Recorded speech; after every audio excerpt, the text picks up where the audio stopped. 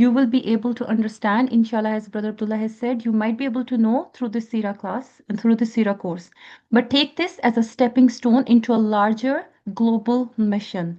And if you're ready for this disciplined learning, strategic clarity, and the purposeful commitment, we encourage you to take this step seriously and complete your registration with clear intention.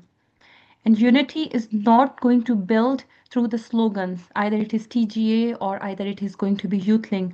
We need to make sure we are building through shared commitments and the consistent efforts. And we pray to Allah subhanahu wa ta'ala that Allah subhanahu wa ta'ala places barakah in this course, keeps us all aligned with the prophetic path, and allows us all to serve this ummah for the generations to come, inshallah. Jazakallah khairan. Assalamu alaikum rahmatullahi wa barakatuh. وعلیکم السلام ورحمۃ اللہ وبرکاتہ.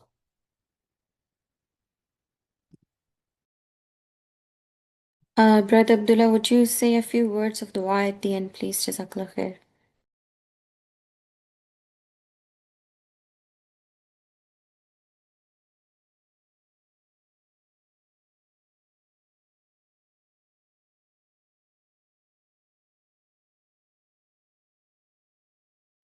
I think maybe Brother Abdullah has left the session. Let's end the session with the dua. May Allah subhanahu wa ta'ala accept our efforts and forgive us for our sins, for our mistakes. And I pray that we all hold on to the rope of Allah subhanahu wa ta'ala together and we become firm in it. Jazakallah khair for joining us today.